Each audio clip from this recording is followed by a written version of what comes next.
Halo teman-teman, apa kabar kalian semua? Kembali lagi bersama saya, Kak Kenda di sini. Di sini saya akan menjawab beberapa pertanyaan tertop yang paling sering ditanyakan dalam perjalanan kita punya operasi di Korea ya. Oke, kita tidak usah berlama-lama. Saya langsung masuk ke pertanyaan tertop nomor 1 adalah, Kakak Ina, berapa sih harganya? Buat kalian yang tidak suka dengan video tentang operasi dan spill harga dan bekas luka dan pokoknya yang berhubungan dengan operasi, silahkan klik keluar sekarang juga dari video ini daripada nanti mengganggu hari-hari kalian karena kalian emosi, oke?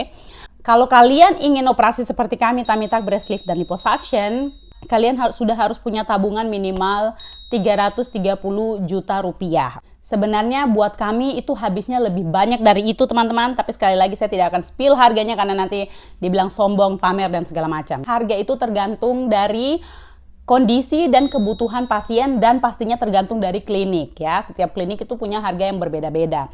Tapi di sini saya akan hanya bahas harga yang saya dapat dari klinik yang saya pakai dengan kondisi tubuh saya. Sekali lagi, kalau misalnya belum tentu saya bayar segitu, kalian juga harus bayar segitu. Mungkin kalian harus bayar lebih murah atau bahkan lebih mahal. Untuk melakukan mummy makeover di klinik kami, kalian harus punya tabungan minimal 330 juta rupiah. Yes, mahal sekali. Kita bahkan habis lebih banyak dari itu teman-teman. Tapi ya, ini sesuatu perubahan yang instan dan cepat seperti komen para ibu-ibu ya. Jadi memang harus mahal untuk dapat hasil yang bagus. Kalau misalnya kalian mau operasi plastik, jangan cari yang murah, cari yang bagus, oke? Jangan sampai nanti kalian pikir, terlalu mahal, ada kok klinik di situ yang murah. Saya tidak sarankan klinik lain karena saya tidak bisa menjamin apakah klinik lain itu bisa sebagus klinik tempat kami di operasi atau tidak. Karena kalian nonton video saya banyak yang tergiur, saya merasa bertanggung jawab untuk kasih tahu ke kalian kalau bahkan operasi plastik itu punya resiko kegagalan yang tinggi. Makanya kalau belum punya tabungan, mending tidak usah operasi plastik sama sekali daripada kalian cari klinik yang murah hanya karena pengen mummy makeover juga seperti kami, tapi budgetnya belum sampai begitu teman-teman. Misalnya ya, setahu saya ya, di Turki itu murah sekali teman-teman. Dulu bahkan saya rencana kalau tidak jadi ke Korea, saya mau operasi di Turki. Tidak semua klinik di Turki tidak baik, tapi lumayan banyak kegagalan ya untuk operasi plastik di Turki. Bahkan ada dokumentasi yang saya nonton, ibu dan anak, mereka itu sampai mengalami pendarahan di bagian kulit mereka jadi mati, operasinya gagal total, dan itu kayak jadi mimpi buruk buat mereka seumur hidup. Jadi saya sarankan ke teman-teman, kalau belum punya tabungan, budgetnya belum sampai, jangan cari klinik yang murah hanya karena kebelet pengen operasi plastik. Makanya untuk tahu harga yang pasti, saya sarankan untuk kalian hubungi langsung Beauty Q Korea, agen kami, atau hubungi langsung ke kliniknya. Karena harga itu tergantung dari kondisi dan tindakan yang akan dilakukan apa saja. Jadi harga yang kami bayar belum tentu akan sama dengan harga yang harus kalian bayar. Bisa jadi lebih murah atau bisa jadi lebih mahal, tergantung ya. Tapi jangan khawatir, biasanya Beauty Q Korea dan klinik itu mereka punya diskon-diskon buat orang-orang Indonesia. Jadi langsung aja hubungi mereka. Nanti untuk website dan Instagram mereka saya taruh di description box. Di samping harga yang tadi itu, kalian masih harus pikirkan harga hotel, harga tiket pesawat, terus harga makan nanti kalian selama di Korea. Karena untuk operasi kayak kami, kalian harus tinggal minimal 2 minggu di sini. Karena setelah operasi itu masih ada tahap penyembuhan. Jadi kita tidak bisa langsung balik ke Indonesia begitu saja. Nah, kalau tiket pesawat sendiri, saya dengan Ibu RT, karena kemarin kita dari Jerman, kita punya tiket pulang pergi itu sekitar 1.000 euroan. Ya, kalau tiket pesawat kan beda-beda harganya ya, dari Indonesia kayaknya lebih murah gitu. Makanya saya sarankan kalian pakai agen yang kami pakai, Beauty Q Korea. Nanti link kalian bisa cek di description box.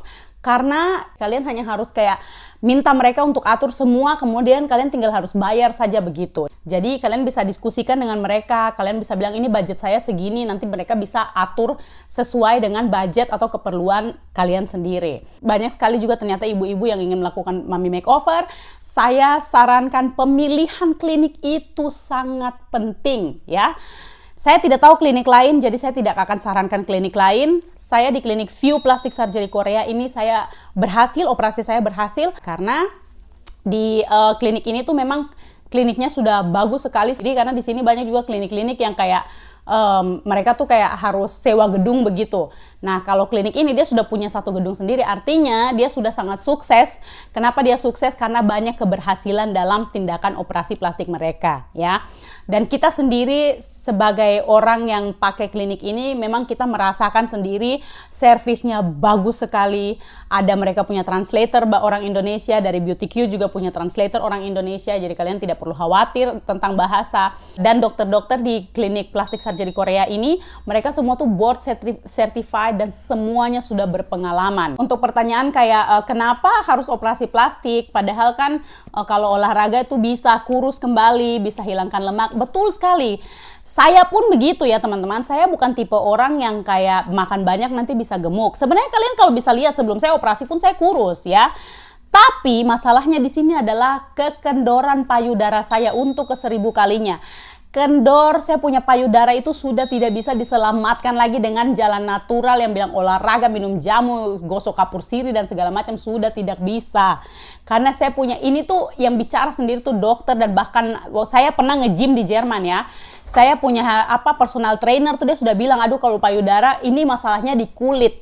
Kulit itu kita tidak bisa kencangkan lewat olahraga. Saya pokoknya sekali lagi ya, ini orang-orang profesional yang bilang ke saya seperti itu, makanya saya bilang ke kalian. Dia bilang kalau lemak itu kita bisa bakar. Kalau perut yang kendornya cuma sedikit itu masih bisa dikencangkan sedikit lewat olahraga. Terus ada lagi yang bilang, kan masih muda, kenapa harus operasi plastik segala? Justru karena saya masih muda, makanya saya mau memperbaiki tubuh saya. Saya kalau sudah tua dan kendor, saya mah tidak peduli. Efek samping. Efek samping dalam operasi itu pasti ada ya. Ada yang bilang kita operasi sesar saja nanti susah angkat barang berat lah segala macam. Karena operasi sesar itu dia menembus organ. Sekali lagi ya, ini saya belum tahu karena kan saya baru operasi, jadi saya juga tidak bisa bilang tidak ada efek samping sama sekali. Dan nanti mungkin saya akan kasih update kalau misalnya saya merasa ada efek samping yang saya rasakan. Tapi setahu saya operasi tummy tuck itu resiko atau efek sampingnya tuh jauh lebih kecil daripada operasi sesar atau operasi-operasi kayak usus buntu atau operasi hernia, operasi-operasi yang menembus organ. Karena sekali lagi operasi tummy tuck itu cuma batasan lapisan kulit dan lemak. Jadi penyembuhan dan efek sampingnya itu jauh lebih gampang dan jauh lebih minim daripada operasi sesar. Oh, pakai implan tidak. Jadi sekali lagi ini memang namanya operasi plastik. Tapi prosedur yang saya dan Ibu RT lakukan itu tidak menggunakan plastik sama sekali ya. Kami punya breast lift atau pengangkatan pengencangan payudara ini pun ini asli, tidak ada barang apapun di dalam. Kita punya payudara. Karena kita sudah puas dengan bentuk payudara kita yang sekecil ini, kita juga tidak menginginkan payudara yang besar. Jadi kita minta ke dokter untuk kulitnya saja yang dibuang, dikencangkan, tapi volume payudaranya tetap, makanya kita tidak pakai implan sama sekali. Tapi kalau kalian ingin membesarkan payudara, ada pilihan bisa pakai implan atau suntik lemak. Jadi lemak yang diambil dari perut, dari tangan, dari paha itu nanti dipindahkan ke bagian payudara. Setahu saya ini mungkin lebih natural ya, karena kalau pakai implan kan kayak plastik begitu. Tapi untuk kayak suntik lemak pun dia punya resiko-resiko tertentu. Pokoknya nanti kalian harus research. Misalnya kalian ingin pakai implan, research dulu apa resiko kalau kalian pakai implan. Kalau kalian mau ambil tindakan di luar dari yang saya jelaskan ini, saya mohon, sangat-sangat mohon untuk cari tahu sedalam mungkin. Seperti saya, sebelum saya melakukan tindakan ini, saya sudah cari tahu, saya sudah konsultasi dengan dokter, saya cari tahu lewat internet apa resiko-resiko dan apa efek samping yang akan saya rasakan. Baru kalau saya merasa kayak saya tidak ada masalah dengan ini, baru saya melakukan tindakan. Jadi jangan asal nonton video ini langsung mau operasi, cari tahu dulu, oke? Ada juga yang tanya, adakah dokter perempuan di View Plastic Surgery? Dokternya untuk yang menangani kasus tummy tuck, liposuction, dan breast lifting itu laki-laki semua. Tapi kita tidak masalah ya, karena ya itu kan pekerjaan dokter gitu. Mereka sehari itu mereka bisa lihat kayak ribuan pasien. Maksudnya sebelum melihat kita tuh mereka sudah melihat ribuan pasien. Mereka punya sumpah dokter. Mereka tuh profesional teman-teman. Pasti payudara kalian akan dipegang, pasti bakal diukur ya. Perut kalian bakal dipegang, itu pasti. Dan ketika mereka melakukan itu, percayalah di pikiran mereka tuh tidak ada yang saya meramas-ramas payudara perempuan, tidak ada sama sekali, karena mereka profesional, mereka itu pekerjaan mereka sehari-hari, mereka bahkan tidak ada waktu untuk mau berpikiran cabul terhadap kalian, karena itu pekerjaan mereka, oke? Tapi kalau kalian tidak merasa tidak nyaman dengan dilihat dokter laki-laki, maka jangan lakukan, oke?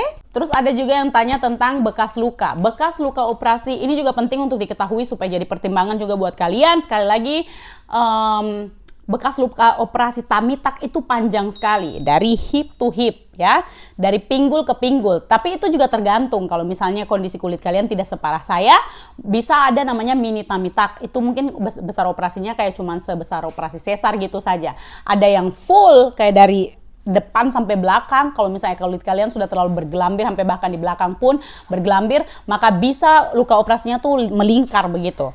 Tergantung kebutuhan kalian. Kalau saya sendiri itu dari pinggul ke pinggul. Mungkin nanti saya bisa kasih lihat ke sini. Jadi saya mau kasih tahu juga di sini buat kalian yang punya bakat gen keloid. Keloid itu bisa seperti ini, yang kayak bekas luka jadi daging gitu. Saya tidak sarankan untuk melakukan tummy tuck, tapi kemarin saya baru tahu ternyata katanya ada treatment khusus juga untuk yang punya bekas luka keloid, kayak dihilangkan begitu. Tapi ya itu, pikir lagi, ada duit, harus bayar juga kan. Jadi ya pokoknya kalian cari tahu sendiri, dan posisinya tuh di bawah sekali. Jadi misalnya kalian yang mungkin mau pakai bikini atau mau pakai baju yang kelihatan perut, kemudian takut aduh nanti ada bekas luka, tidak masalah sama sekali karena bekas lukanya tuh di bawah sekali, jadi bisa ketutupan celana dan warnanya pun dengan berjalannya waktu itu bisa menyatu dengan warna kulit kita. Oke. Next, bisa bikin ketagihan. Saya tidak tahu ya, belum pernah operasi plastik sama sekali, tapi memang saya dengar katanya kalau orang operasi plastik di muka tuh pasti bakalan ketagihan. Kalau badan saya tidak tahu jujur saja, tapi saya mikirnya begini, kalaupun ketagihan, kalau duitnya udah nggak ada ya udah nggak usah gitu kan. Oke, saya kayaknya biasa ketagihan pun mahal teman-teman ya, jujur saja mahal. Jadi mungkin ketagihan pun saya tetap tidak akan lakukan lagi gitu, jadi tidak usah dikhawatirkan. Terus ada lagi yang bertanya, apakah suami kurang puas? Ini pertanyaan yang sangat bagus sekali. Saya punya suami itu sangat puas dan sangat menerima saya apa adanya. Seperti di video-video sebelumnya saya selalu bilang, saya punya suami itu menerima saya apa adanya, dan itu yang sebenarnya dan itu yang sesungguhnya. Jadi lewat sini kalian bisa menilai sendiri, operasi ini saya lakukan bukan buat suami, tapi buat saya sendiri. Karena ini tubuh saya tidak merasa nyaman dengan saya punya payudara yang kendor, karena setiap musim panas itu saya punya bawah payudara tuh selalu lecet, karena selalu berkeringat. Mau saya pakai BH juga sama saja. Dan kendala kedua, saya susah sekali cari BH. Bahkan sudah banyak sekali yang protes saya, bilang kalau nonton video-video saya tuh kayak mengganggu sekali. Saya punya kegiatan yang sedikit-sedikit benerin baju, ya karena payudara saya teman-teman ya. Payudara saya tuh kendor, jadi kalau saya tidak benarkan mau pakai BH model bagaimanapun, itu saya punya kulit payudara itu dia keluar dari BH ya, dari BH, dan dia membentuk gunung ketiga di tengah-tengah. Itu bikin tidak nyaman sekali dan bikin ya kelihatannya tidak bagus dan tidak nyaman, oke? Perut saya menggantung, itu juga membuat saya tidak nyaman karena saya mau membersihkan daerah inti dari tubuh kita ini, itu saya kesusahan. Karena saya tidak bisa lihat ke bawah, jadi kalau saya mau membersihkan itu saya cukur, saya harus angkat saya punya perut begini karena saya harus pakai kaca. Saya merasa ribet dengan saya punya keadaan itu. Terus kalau pakai celana itu saya punya paha ukuran S, tapi di atas tuh bisa ukuran M atau L. Jadi cari celana juga susah ya. Sayalah yang merasa tidak nyaman dengan kondisi kulit saya seperti sebelumnya. Makanya saya melakukan operasi plastik buat diri saya, bukan buat suami, bukan buat orang lain, bukan buat kayak mau dilihat orang ya. Oh tidak. Saya belum tentu nanti setelah ini saya mau pamer apa di bagian tubuh ya kan, dalam tubuh. Kalau mungkin muka, kalian bilang supaya mau kasih pamer ke orang ya itu masuk akal ya. Tapi ini tuh buat kenyamanan diri saya, kesenangan diri saya. Kita perempuan tuh gini teman-teman, please ya. Kita punya kesadaran untuk mencintai diri sendiri tuh sangat minim sekali, khususnya buat di Indonesia ya. Makanya saya tidak heran dapat komentar kayak yang padahal suaminya senang, loh apakah kita merawat diri tuh hanya untuk suami? Teman-teman, please cintai diri sendiri. Please rawat diri sendiri buat kita juga gitu. Jangan kayak segala sesuatu tuh yang kita lakukan perawatan itu dihubungkan ke suami, dihubungkan ke orang lain. Kita juga berhak untuk merasakan kepuasan kepada diri kita sendiri. Kita juga berhak, apalagi kita kerja keras ya kan, kita berhak untuk kasih apresiasi ke diri kita sendiri, yang bahkan kalau orang lain tidak lihat, orang lain tidak nikmati, kita menikmati itu ya. Tapi bersyukurnya saya punya suami itu mendukung saya di segala saya punya keputusan, selama itu bikin saya happy, dia pun happy, oke? Dan kalau sekarang sudah kencang kan, dia juga bonus gitu kan, pasti dia juga senang lah. Setelah operasi apa larangannya? Larangannya sebenarnya apa ya? Tidak ada sih. Ya paling itu kita harus jaga makan, terus kita harus olahraga. Nih ada yang bilang kayak, kenapa tidak olahraga? Tenang saja, kita setelah ini juga harus olahraga kok untuk menjaga badan. Tapi sebenarnya kalau saya lihat dari saya dengan Ibu RT punya gen, kita bukan gen orang yang gampang gemuk ya. Kita gemuknya tuh pada saat hamil saja. Tapi khusus buat orang-orang yang punya bakat kayak makan sedikit bisa langsung jadi gemuk, itu kalian harus tahu bahwa setelah tummy tuck itu kita tidak kayak sudah selesai, kita bisa makan sepuas kita. Oh tidak begitu, karena setelah tummy tuck itu kita bisa kembali, pastinya bisa kembali gemuk lagi ya. Ini bukan kayak operasi lalu kemudian bikin kalian kurus selamanya, tidak begitu. Jadi kita harus jaga makan, harus olahraga, dan ya pokoknya tetap menjaga badan untuk stabil dan tidak naik lagi gitu. Oh, bisakah hamil lagi dan masih bisa tetap menyusui setelah breast lifting dan tummy tuck? Bisa, sangat bisa sekali. Hamil lagi tidak akan mempengaruhi kalian punya bekas luka, operasi, dan breast lifting juga tidak akan mempengaruhi produksi air susu. Saya tidak tahu kalau pakai implan ya, jujur saja karena saya tidak pakai implan. Tapi yang saya tahu kalau breast lifting tanpa implan itu tidak mempengaruhi produksi air susu. Kalian bisa tetap hamil lagi, kalian bisa tetap menyusui. Resikonya adalah kulit kalian akan kembali lagi kendor ya. Sayangnya di uang. Makanya saya sarankan jangan lakukan operasi seperti yang kami lakukan kalau kalian masih ingin tambah anak atau masih ingin punya anak ya. Karena sayang di duitnya, sayang, mahal. Sudah mahal baru kalau hamil lagi kendor lagi kan rugi sendiri ya. Kalau saya dengan Ibu RT memang kita sudah tidak mau punya anak lagi. Saya ada rencana mungkin akan melakukan steril juga, tapi itu nanti saya akan konsultasi dengan saya punya dokter di Jerman juga. Sebelum saya tutup, saya ingin menyampaikan saya punya gini loh teman-teman. Tolong kita buka mata, tolong kita buka telinga, dan terima sesuatu yang bisa menjadi pelajaran buat kita. Saya merasa bertanggung jawab sekali, serius. Saya merasa bertanggung jawab untuk saya punya penonton kayak ini sesuatu hal yang baru, yang tidak lazim dibahas di Indonesia, dan saya bahas di YouTube. Jadi saya merasa bertanggung jawab untuk kasih informasi yang sedetail sebenar-benar mungkin, mengerti tidak? Karena ada lagi yang kayak jadinya promosi mereka punya. Tolong teman-teman, saya tidak mau jangan sampai kalian termakan kayak foto-foto yang ternyata orang operasi plastik, tapi orang-orang yang jualan kayak minyak pembesaran payudara lah, terus bilang pakai minum ini, obat diet lah, bilangnya ini kurus karena diet, padahal itu orang yang melakukan prosedur kayak kami misalnya. Foto orang-orang itu yang dipakai untuk menjual produk mereka, oke?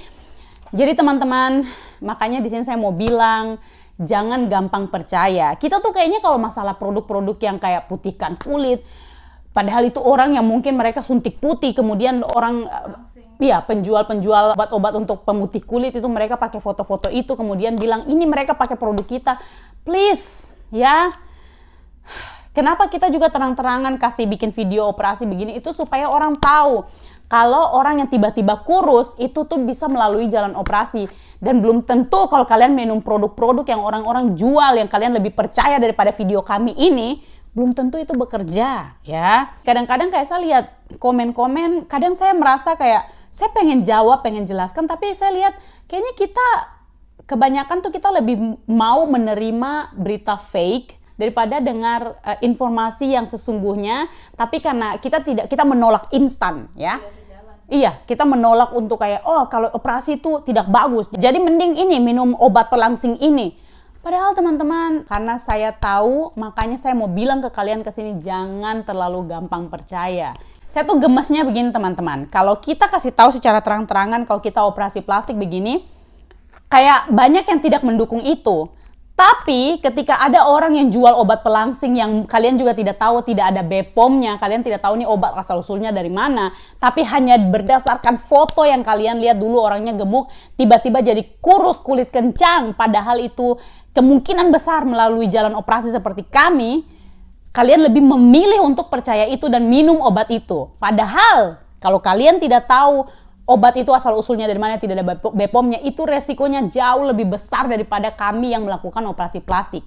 Karena dia merusak kalian punya organ-organ di dalam tubuh. Yang saya bingung tuh orang yang begitu, kalian terima gitu. Tapi kalau orang yang terang-terangan secara operasi plastik itu kayak kalian tidak terima karena bilang merubah ciptaan Tuhan, bilang tidak bersyukur. Jadi kayak kalau saya baca-baca komen-komen kayak gitu tuh saya kayak merasa kayak, kenapa ya kita tuh lebih senang ditipu, dikibulin daripada dikasih makan fakta begitu teman-teman. Jadi sebenarnya lewat sini kan mungkin kalian bisa jadi lebih hati-hati.